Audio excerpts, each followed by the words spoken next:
lakumul arda firasya was samaa binaa wa anzala minas samaa'i ma'an fa akhraja bihi minats thamarati rizqan lakum fala taj'alu lillahi andada wa antum ta'lamun ila akhiril ayat. Kaum muslimin jamaah maghrib rahimakumullah, alhamdulillah kembali kita bersama-sama memanjatkan puji syukur kehadirat Allah Subhanahu wa taala. Oleh karena kita masih sempat hadir bersama-sama melaksanakan ibadah salat maghrib, dan alhamdulillah kita telah tunaikan secara berjamaah.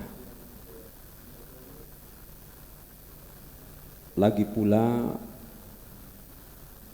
dari salat berjamaah atau dari salat ke salat yang lain, kata Rasulullah sallallahu alaihi wasallam, intizarus shalah ba'da shalah, menunggu salat berikutnya setelah kita melaksanakan salat sebelumnya adalah salah satu yang bisa menghapus dosa-dosa yang lalu yang telah dilakukan. Masya Allah. Bahkan oleh salah seorang tabi'in itu adalah murid daripada sahabat Rasulullah. Tabi'in ini adalah mereka yang pernah belajar dengan sahabat dan beriman kepada Rasulullah SAW. Salah seorang tabi'in pernah menyatakan sebuah pernyataan yang bernama Atha bin Abi Rabah. Beliau mengatakan, huduru majlisil ilmi yukaffiru majlisan yukaffiru sab'ina majlisan mim majalisil lawi wal laibi. Naiyak kuritu tudange rilalenak kuritu agurung agamae, seperti sekarang yang kita lakukan. Satu kali, kata beliau, hadir di majelis ilmu satu kali dapat menghapus 70 kali pertemuan yang penuh canda, yang penuh sesuatu yang tidak ada manfaatnya. Jadi 70 kali kita selama ini misalnya ketemu dengan teman-teman, mungkin di sana ada sesuatu yang bisa membawa kita kepada sebuah kesalahan, bahkan dosa kepada Tuhan, kepada Allah. Kata Rasulullah, kata Atha bin Abi Rabah, 70 kali itu bisa terhapuskan dengan hadirnya satu kali di tempat majelis ilmu seperti ini. Masya Allah, alhamdulillah. Sekali lagi kita tentu berterima kasih dan bersyukur kepada Allah dengan kalimat alhamdulillah kita bisa hadir di tempat dan di waktu yang sekarang ini. Alhamdulillah, malam ini kita akan lanjutkan kajian kita atau pengajian kita, yakni ayat yang kita akan bahas. Kami atau saya sudah membacakan ayatnya pekan yang lalu terkait tentang panggilan Allah kepada seluruh manusia. Setelah ayat-ayat sebelumnya Allah menjelaskan tentang orang yang bertakwa atau orang yang beriman, yang kedua adalah orang yang kafir, dan yang ketiga adalah bukan orang beriman dan bukan juga orang kafir. Jadi antara orang beriman dengan orang kafir, yakni munafikun, orang munafik. Kita sudah jelaskan ayat-ayat sebelumnya.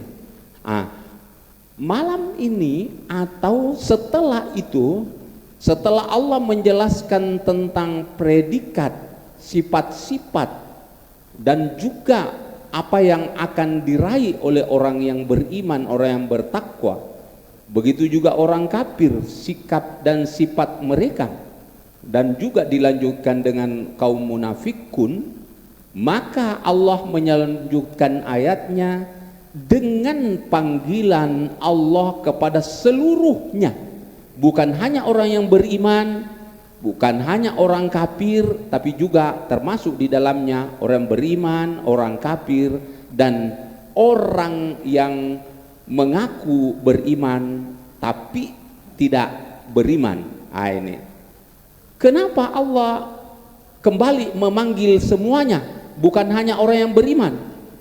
Ternyata begitu rahmannya, rahman rahimnya Allah masih tetap menunggu mereka. Bagi mereka yang kafir menunggu, Allah menunggunya untuk bertobat dan kembali beriman.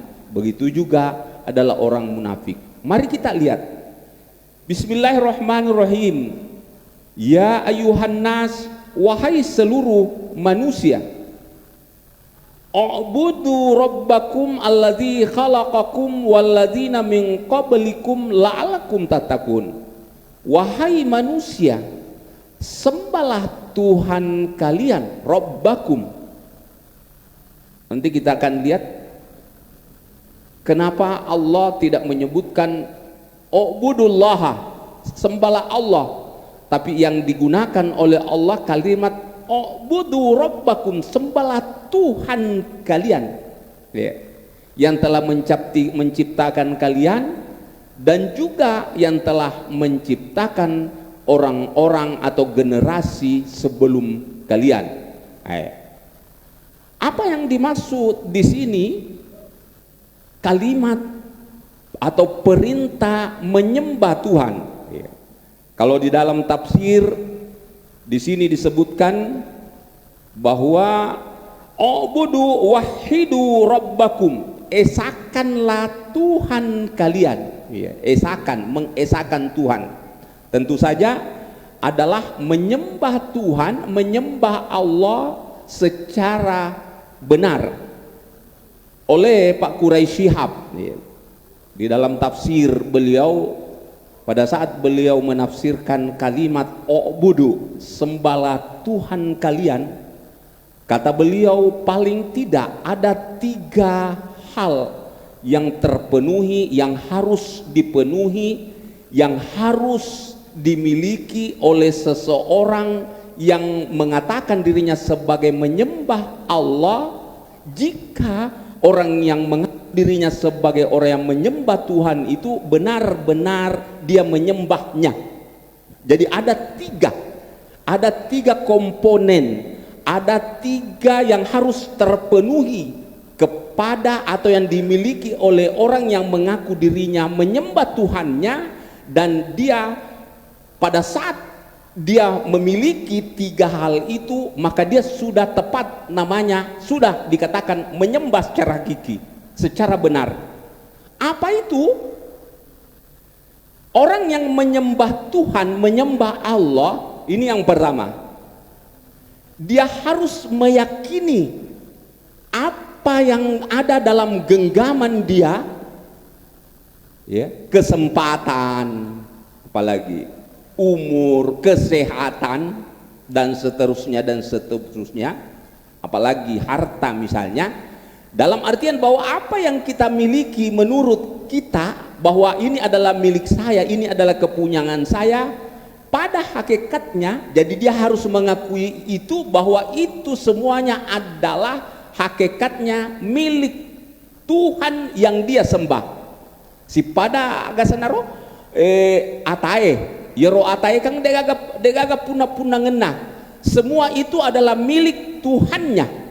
Apa yang ada pada dirinya itu sebenarnya adalah milik yang dia tempati, tempati di tempat itu, ya, dari itu ya tuanna, rajana, kan gitu ya. Begitu juga kita sebagai hamba Allah, apa yang kita miliki ini sebenarnya bukan milik kita, tapi itu semua adalah hanya titipan dari pemilik yang sebenarnya, yakni Allah. Itu dulu yang pertama. Iya. Jadi orang yang menyembah itu tidak ada apa-apanya. Dia memang adalah hamba, ya hamba ya. Hamba adalah mengabdi kepada tempat dia mengabdi. Ini. Yang kedua, dia dikatakan menyembah Allah, benar-benar menyembah Allah jika dia telah mampu menyatakan dalam dirinya atau mengakui, ya, mengakui jika apa yang dia lakukan itu benar-benar hanya perintah Tuhan. Jadi saya ke sini ya memang adalah wujud dari perintah Tuhan. Saya tidak bisa berbuat apa-apa kalau bukan perintah Allah, ya kan? Jadi semuanya apa yang kita lakukan itu semua adalah perintah Tuhan. Tapi jangki mengatakan, berarti kalau begitu kalau saya melanggar itu juga perintah Tuhan, bukan itu. Ya. Jadi artinya gini, kita tidak boleh berbuat sesuatu tanpa ada sumber, tanpa ada perintah darinya. Begitu juga kita tidak bisa meninggalkan sesuatu kalau itu bukan larangan dari agama, itu yang dimaksud. Jadi hakikat penyembahan ya sama dengan tadi, ya seorang budak hamba, ya hamba, dia tidak bisa berbuat apa-apa kalau bukan itu perintah, tidak bisa kan? Dia semau-maunya tidak boleh dong. Ya, dia kan diikat dengan perintah tuannya. Ini nih. Jadi kita sebagai hamba, kita tidak boleh melakukan merdeka melakukan sesuatu kalau itu bukan dari Allah Subhanahu. Yang terakhir atau yang ketiga, prinsip hakikat ibadah seseorang nanti dikatakan dia beribadah kepada Allah Subhanahu wa taala jika dia meyakini dia tidak bisa berbuat apa-apa kalau bukan kehendak Tuhan. Iya, kalau bukan kehendaknya. Ini sejalan dengan kalau apa namanya nih, sebuah hadis sahih, hadis Muslim. Hadis Muslim meskipun kalau didengar kayaknya apa ya? Ndak tepat, tapi kandungannya sampai-sampai Aisyah istri Rasulullah juga bertanya pada saat Nabi menyampaikan hadis itu. Rasulullah pernah mengatakan begini, wahai sahabatku, wahai umatku, wahai manusia, kalian tidak bisa masuk surga, ya. Kita itu katanya tidak bisa masuk surga karena bukan kita itu masuk surga karena amal kebaikan atau ibadah kita. Jadi itu tahu matamai risuruga mati tania itu karena ibadana. Ini masih eleng itu mangkalinya itu. Tapi Nabi mengatakan manusia umatku tidak bisa masuk surga karena alasan dia banyak ibadahnya, bukan. Tapi dia masuk surga karena rahmat Tuhan, karena rahmatna puang Allah Ta'ala, pamasina puang Allah Ta'ala.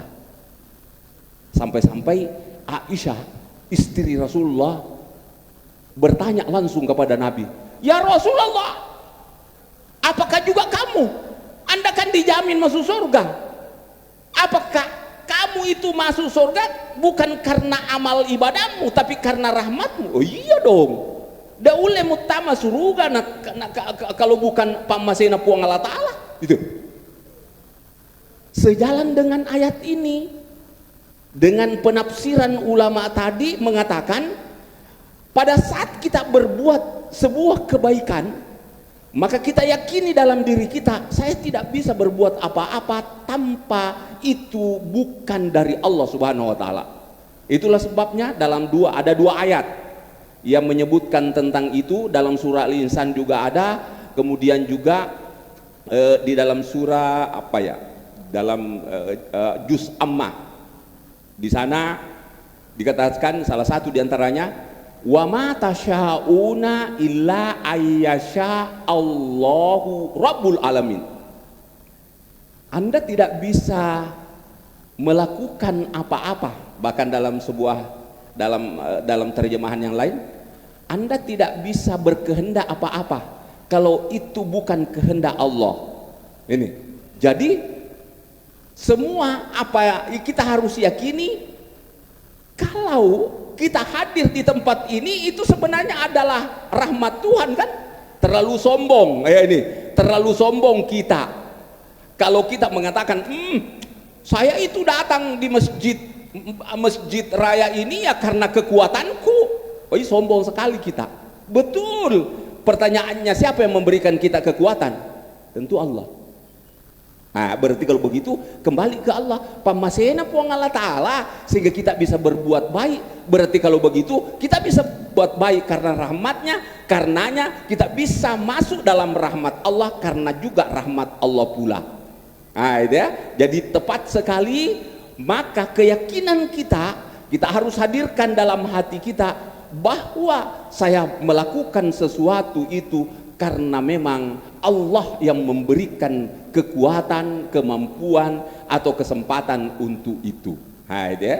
Jadi ada 3 unsur yang harus terpenuhi sehingga orang itu dikatakan beribadah kepada Allah. Jadi kalau ada orang yang beribadah, misalnya dia sholat tapi sholatnya bukan dia bercampur dengan sesuatu bukan hanya untuknya, untuk Allah.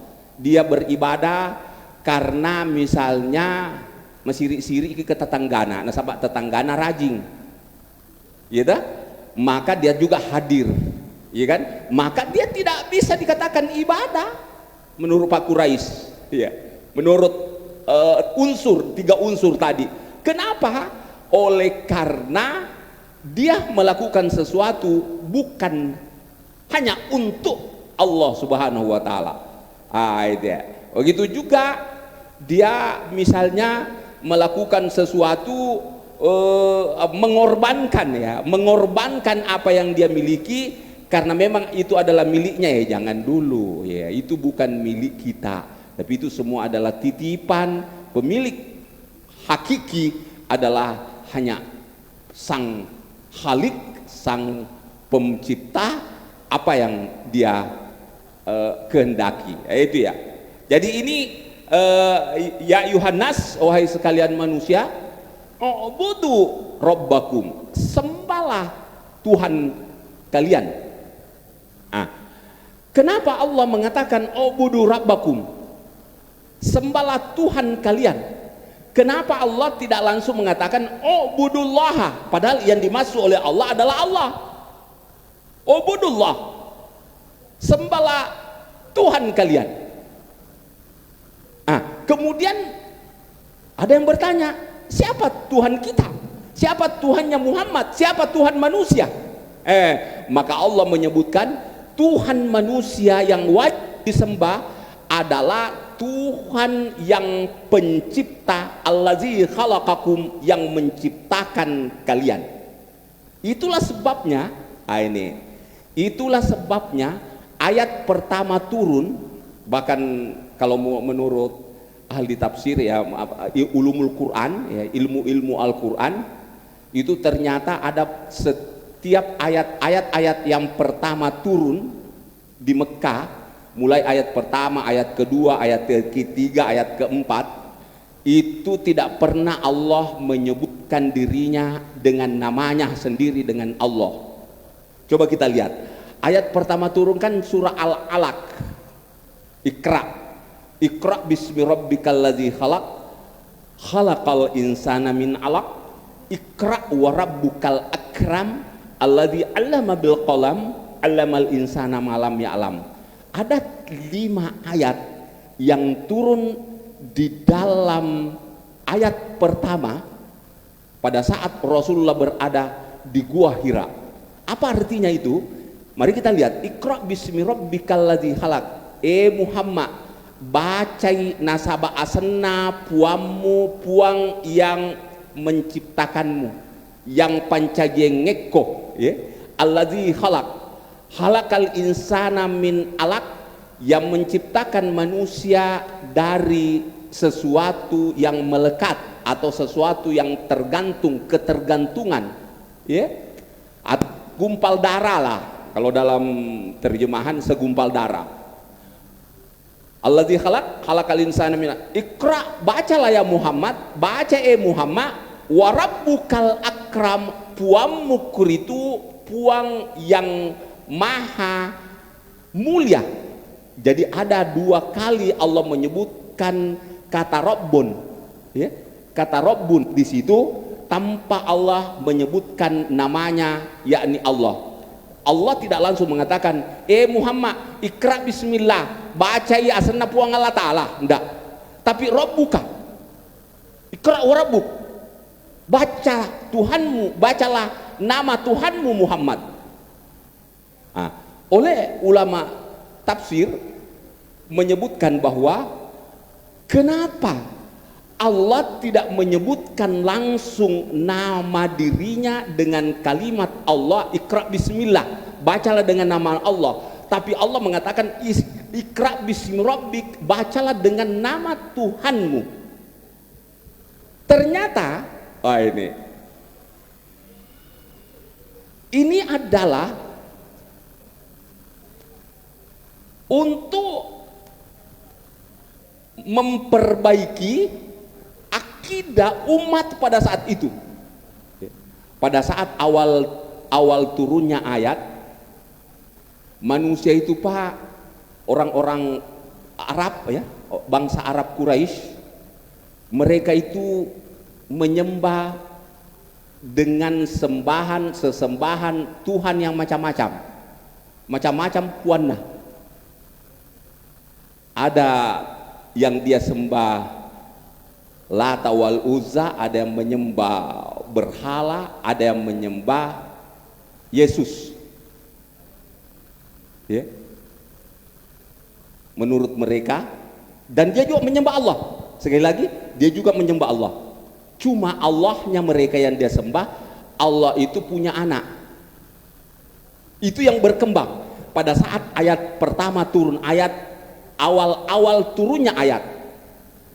Kalau Allah langsung mengatakan ikra bismillah, bacai asana puammu yang naritu puang Allah Ta'ala, dia akan mengatakan iris setoma puang Allah Ta'ala tomari sompah, ya kan? Jadi mereka itu biasa menyembah patung-patung, menyembah berhala. Dia mengatakan sebenarnya yang kami sembah itu juga Allah, cuma karena Allah terlalu suci, itu tidak bisa langsung kita menyembah kepadanya, harus ada perantara dengan berhala, ya, berhala. Jadi kalau ada orang yang meminta-minta kepada selain Allah, mengatakan begini, sebenarnya puang Allah Ta'ala toma aja isompa Pak, cuma ada yang ada yang mengantarkan kita untuk sampai ke sana. Pada lebak mi awal-awal Islam datang kalau begitu, ya, tidak perlu, ya. Itulah Allah, tujuannya Allah menyebutkan dirinya dengan Rabbuk, bukan langsung Allah. Ini kenapa? Karena mereka yang Allah pahami pada saat itu bertentangan dengan yang akan disampaikan oleh Allah sendiri, bahwa Allah itu begini. Mari kita lihat. Pada saat Allah mengatakan ikra bismi rabbik, baca Muhammad yang itu asana puamu, mereka bertanya, ni gak puanna Muhammad? Maka Allah menjawabnya, allazi khalaq, Tuhan Allah, Tuhan Muhammad itu adalah khalaq, pencipta. Ini tadi allazi khalaqa, ya, yakni ubudu rabbakum allazi khalaqakum, sembahlah Tuhanmu yang telah menciptakanmu. Kenapa? Karena apa yang mereka sembah, ya, orang-orang Quraisy, ya, jahiliyah, apa yang mereka sembah itu Tidak seperti yang disembah oleh Nabi kita. Mereka banyak Tuhan mereka, tapi Tuhan mereka itu bukan pencipta. Ini yang membedakan secara hakiki. Apapun sembahan mereka, Tuhan mereka itu tidak bisa menciptakan sesuatu. Tidak bisa menciptakan sesuatu. Sehingga dalam ayat ini Allah mengatakan, ya ayuhan nas ubudu rabbakum allazi khalaqakum. Wahai manusia, sembahlah Tuhan kalian yang telah menciptakan kalian. Oh, lenyap mana nih? Yang mana sesembahan yang disembah oleh manusia. Siapapun, apapun sesembahan mereka, dia sudah keluar daripada hakikat ya yang pencipta itu sendiri. Ini dalam ayat ya. Di sini dikatakan allazi khalaqakum ansya'akum walam takunu syai'a. Ya. Kalian tidak bisa melakukan sesuatu atau tidak bisa menciptakan sesuatu, atau mereka, siapapun yang disembah mereka, dia tidak bisa melakukan sesuatu seperti yang disebutkan dalam ayat. Wa khalaqal ladzina min qablikum walladzina min qablikum, dan juga Tuhan yang telah menciptakan orang-orang sebelum kalian,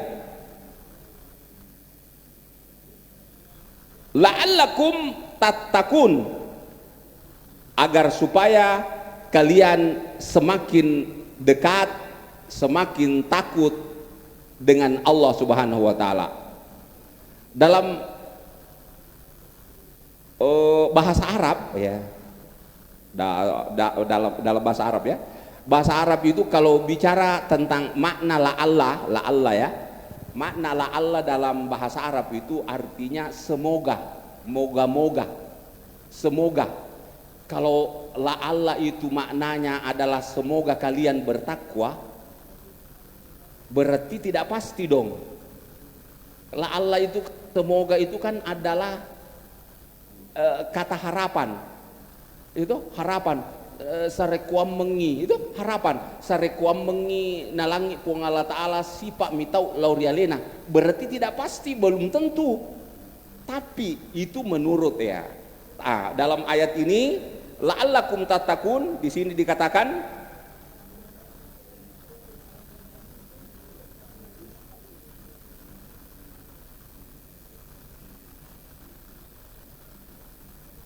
bi ibadatihi. Di sini ya, la'allakum tattaquna bi ibadatihi iqabahu, takutlah kalian kepada Allah dengan cara apa? Dengan cara menyembahnya. Apa yang dimaksud takut kepada Allah? Yakni takut akan sanksi akibat yang diberikan oleh Allah jika kita melanggarnya. Itu.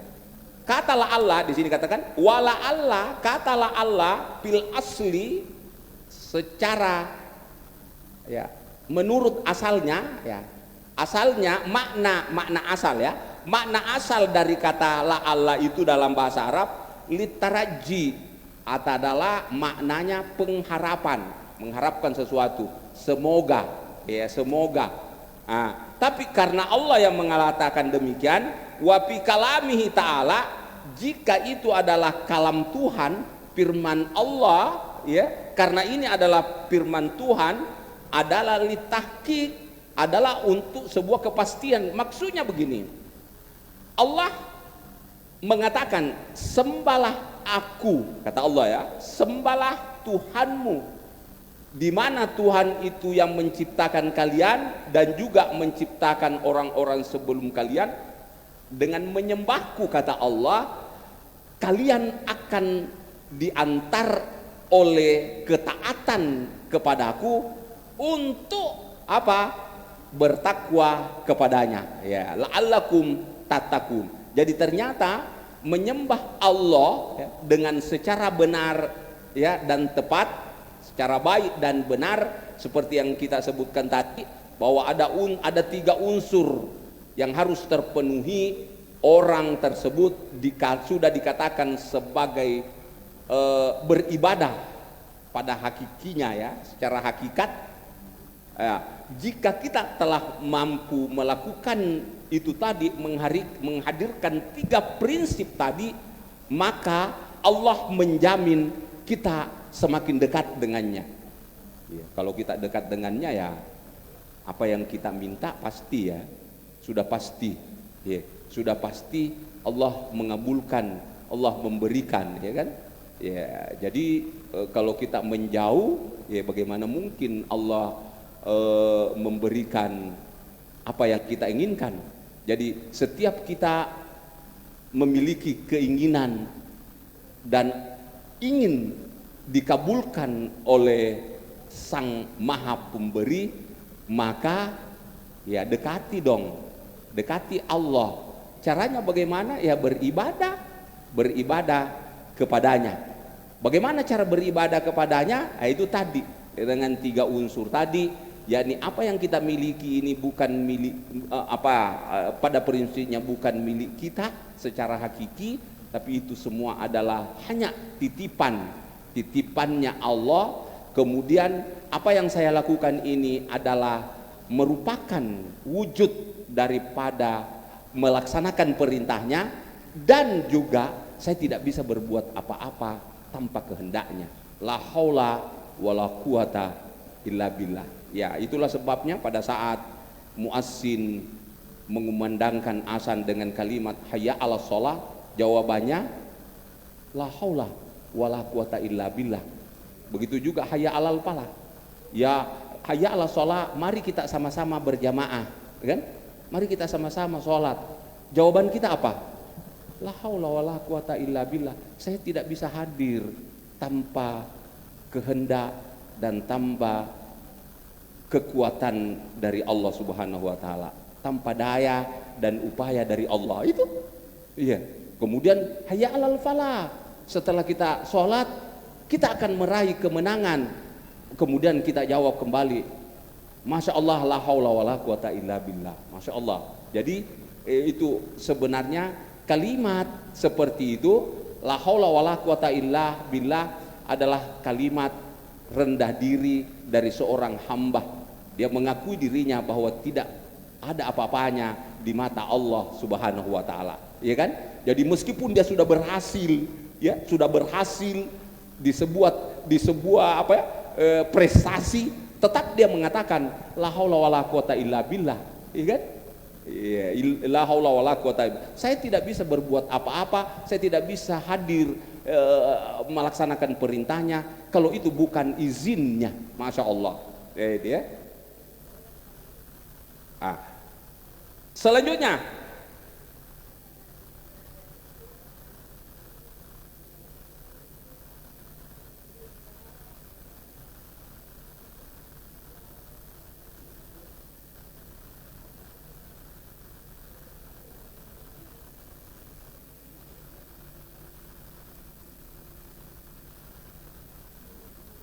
ya, ayat berikutnya, Alladzi ja'ala lakumul arda firasya. Alladzi, puang Allah Ta'ala, Tuhan Allah tadi yang kita sembah, ja'ala lakumul arda firasya. Dialah alenam itu pancajiwi kuritu, ya, pancajiwi yarega buat ya, mebui ya, mebui yanaritu al arda linoe, pirasan sebagai hamparan, sebagai tikar untuk kalian. Jadi memang bumi ini Allah ciptakan itu adalah untuk manusia.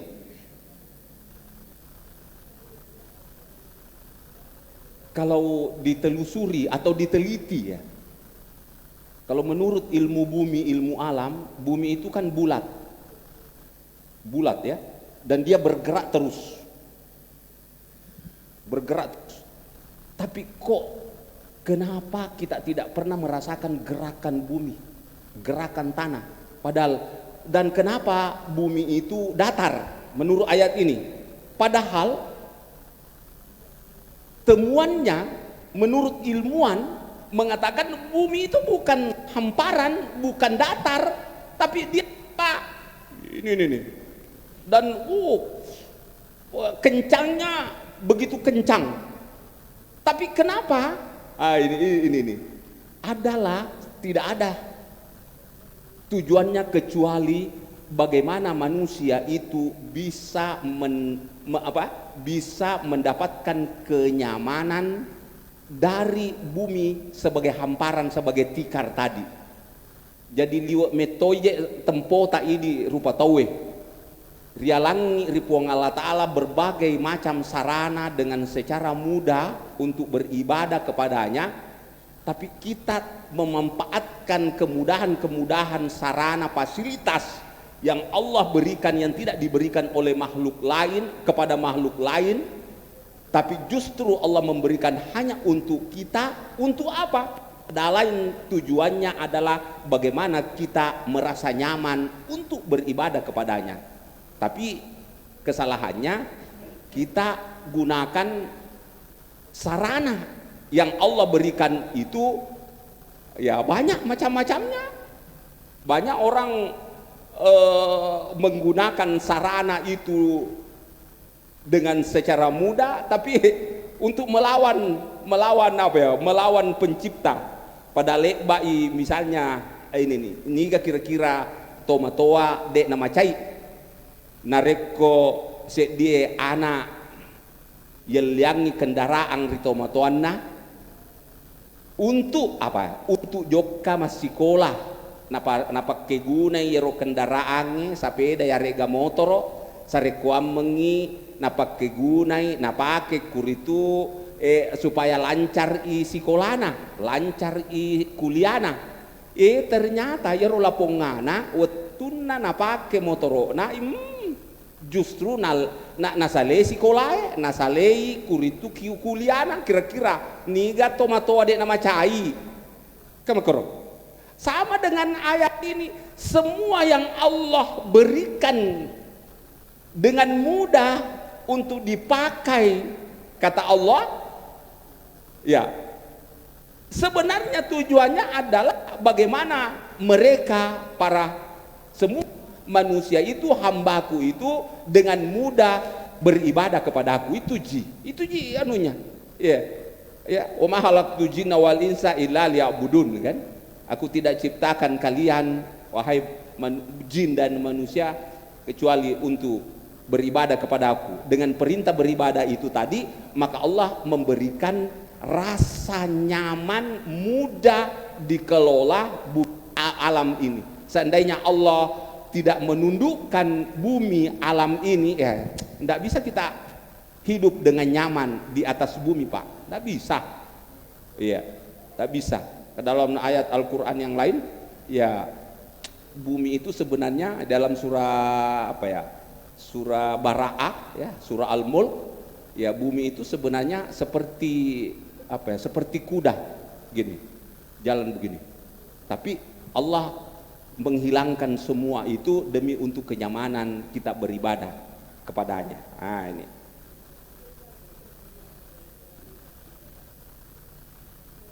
di sini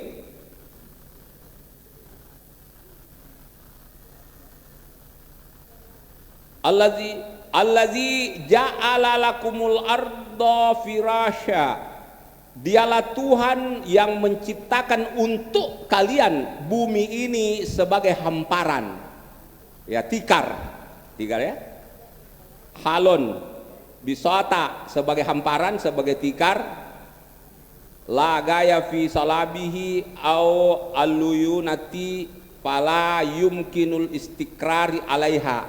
Dan dimaksud dalam ayat ini mudah atau sebagai hamparan, sebagai tikar, di mana bumi itu kita mendapatinya ya dengan mudah, kita tempati ya di atasnya, ya dengan mudah kita tempati di atasnya, tidak apa namanya nih, seandainya misalnya air semua, ya, air laut semua, bagaimana bisa hidup, ya kan? Atau semua adalah daratan, ya, dataran, tidak bisa juga, masya Allah. Tapi seperti itu, di sini dikatakan. Ya. Kemudian selanjutnya wassamaa binaa, bukan hanya bumi, tapi juga adalah langit sebagai binaa, sebagai atap. Ya, sebagai atap. Masa langit yang begitu yang begitu tinggi bisa tegak, bisa bertahan di atas kita tanpa tiang? Kira-kira gimana sih? Nah, di sini dikatakan wassamaa binaa saqpan, yakni langit sebagai atap. Wa anzala minas sama'i ma'a, dan juga dialah Tuhan, dialah Allah yang menurunkan dari langit itu ma'an, air hujan. Ya, jadi bukan siapa-siapa yang menurunkan air hujan, tapi Allah sendiri. Fa'ahraja bihi, dengan air hujan tadi itu, min anwa'is samarati rizqal lakum, tumbuhlah, atau dengan kata lain, dengan air hujan tadi itu keluarlah min anwa'is samawarati atau minas samarati, ini dalam ayat minas samarat, yakni keluarlah dengannya, yakni berbagai macam buah-buahan, rizqal lakum, sebagai rezeki untuk kalian, yang bisa kita makan, yang bisa kita konsumsi, dan juga dikonsumsi oleh binatang atau hewan yang peliharaan kita. Masya Allah, semua itu adalah sebuah alasan kita memang wajib menyembah Allah, ya kan? Karena tidak ada yang bisa mengadakan yang semua yang disebutkan oleh Allah tadi kecuali dirinya. Jadi tanda kesyukuran kita kepadanya, maka kita harus menyembahnya. Kenapa? Oleh karena berbagai macam fasilitas yang Allah siapkan untuk kita, termasuk diantaranya tadi adalah anzala, yakni Allah menurunkan air hujan dari langit secara beraturan. Fa'ahraja biminas samarati lakum fala taj'alu lillahi andada. Makanya Allah mengatakan, janganlah kalian, oleh karena itu janganlah kalian menjadikan Allah andada, yakni syuraka, yakni sekutu. Jangan kamu jadikan Allah menjadi ada sekutu selain sekutu baginya, ya, andada fil ibadati, dalam hal beribadah tadi, wa antum ta'lamun, padahal kalian menyadari hal itu, bahwa itu tidak tepat dan tidak patut. Saya kira itu apa yang kami jelaskan ini adalah seperti yang disebutkan oleh Allah Subhanahu wa taala tadi. Mudah-mudahan kita tetap konsisten beribadah kepadanya secara benar dan tepat seperti yang disebutkan dalam ayat. Mari kita tutup dengan kalimat kafaratul majlis dengan berdoa kepada Allah Subhanahu wa taala yang dilanjutkan itu. Subhanallah wa bihamdi, subhanakallahumma wa bihamdika, asyhadu an la ilaha illa anta, astaghfiruka wa atubu ilaik. Bismillahirrahmanirrahim. Alhamdulillahirabbil alamin, hamdan syakirin, hamdan yuafi wa yukafi mazida, ya rabbana lakal hamdu kama yanbaghi. Rabbana zalamna anfusana wa illam taghfir lana, Allahumma ighfir lana wa liwalidina warhamhum kama rabbana. Allahumma rzuqna fahman nabiyyin wa hifdzal mursalin wa ilhamhum. Allahumma a'inna ala dzikrika wa syukrika wa husni ibadat. Wa atina fid dunya hasanah wa fil akhirati hasanah. Wa sallallahu ala Muhammadin walhamdulillahi rabbil alamin. Assalamualaikum warahmatullahi wabarakatuh.